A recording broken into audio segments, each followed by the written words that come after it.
Most of the votes are in, and tomorrow night new councillors will be elected to local governments around WA, though you'd be hard-pressed to know about it. There's been competition in some councils, but in others there's been little interest from residents to either nominate for a position or cast a vote. Some country councils are unable to even find enough candidates to fill the vacancies. So what's turning people off local government?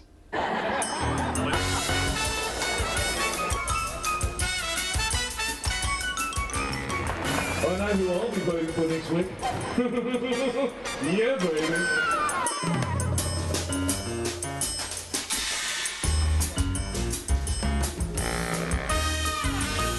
It is absolutely fantastic to see you embracing your capital city. The people that have been coming in from other suburbs and visiting me here and saying, we want to vote for you. And I said, well, that would be great if you could.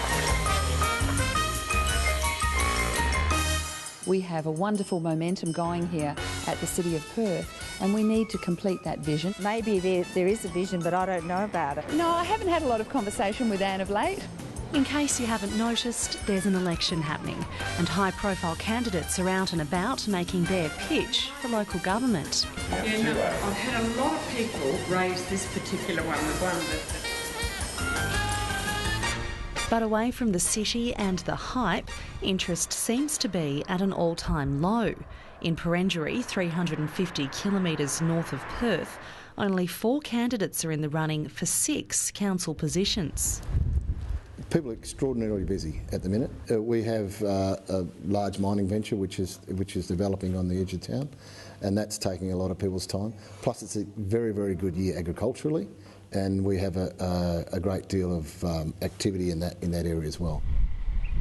And Perth is not the only town where there's not enough candidates to fill the council table. Minanoo and Three Springs each have another 2 empty seats, with single vacancies at Kellerberrin, Kojonup, Nannup, Victoria Plains, Northampton and Roebourne. People are time poor, and when you stand to be a councillor, you need to make yourself available and be prepared to put in the time and the energy and the commitment. So I think that is probably the overarching challenge that we face. But it's not just local government, it's the not-profit sector, it's school boards, P&Cs, charity organisations. We're all in the same space. For the Perth Shire President Chris King, local government is in his blood. My father was the Shire President here in Perth for a number of years, up until '99 when I took over his seat. And my sister's actually a councillor in the Shire of Morawar, the neighbouring shire. He's hoping he'll be able to convince another 2 people to get involved. They'll have to stand in an extraordinary election to be held in the next 4 months. I'm reasonably confident we'll be able to fill them. The people I've spoken to certainly haven't said no, but at this stage haven't rushed in to sign up either. So I'm hoping that we will actually have them filled, yes. Councillor Norman. Across WA, it seems people just don't want to run for council. Around the state, 36% of councillors have already been re-elected unopposed. No one wanted to challenge them for their job.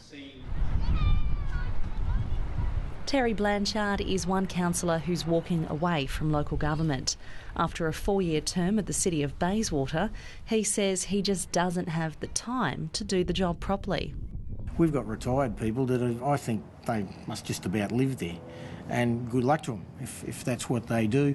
I think you could get away with doing 3, maybe 4 hours a week at the minimum. It could go up to nearly full time. He says the idea of being a councillor is very different to the reality, and politics can often get in the way of good council decisions. There are times when you can see certain decisions are made with a faction, and you know there's a politic in behind that is from the state. And I don't like that, because I don't believe the ratepayers are getting what they're looking for. They're getting an opinion coming from somewhere else. What's the pay like as a councillor? Do you want me to tell you the figure? The figure after tax is about $6,000. A year? A year. We've got a move in a second. I'll take that as an amendment. A councillor's pay is officially capped at $7,000 a year, while a mayor, like WA Local Government Association President Troy Pickard, can pocket up to $60,000. He says the pay for councillors needs to be reviewed. You know, $7,000 a year. You know, they're working at about 5 or 10 cents an hour, some of them, and given the importance of their role, it should be reflected in the allowances that they receive. But more than the money, it's the lack of engagement from the wider community that could be turning councillors away. The only time they care is when the rate notice arrives and they go, "Oh no, look at this." That sort of thing is when they worry about local government. After that, you get the odd pothole patching, some small things, something to do with the development, but you'd have to say that I reckon there's 90% of people after the election, they don't think about it till the next election or when the rate notice comes in. Indeed, you only need to look at the number of people voting to register how little local government means to many. Staff at the Electoral Commission have spent the last 3 weeks processing votes for tomorrow's election. So far, just under 30% of residents have cast a vote, less than in previous postal elections. It could have a bit to do with the timing. It is school holidays at the moment. Some people have been away. There may well be satisfaction with the performance of the council and therefore elector doesn't wish to change things, or it could be a bit of apathy. I think it's crucial that people realise that it's difficult to complain about their local government authority and the direction that they go if they don't participate in the democratic electoral process to determine who represents their interests. The State Minister for Local Government, John CASTRILLI, says the numbers prove there's a growing disconnect between people and local government.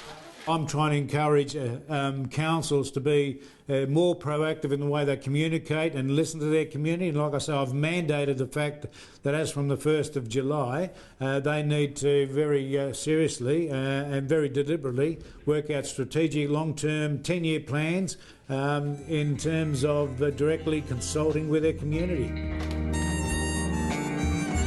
So, while people turn away from local government, the duty falls on councillors like Chris King to restore the faith. When you see things happen in your community, whether it's a new swimming pool or new tennis courts or just when people comment, travellers on the state of the town or on the roads, contractors frequently comment on how good our roads are. So you take a small bit of pleasure out of that sort of stuff, but it's rewarding.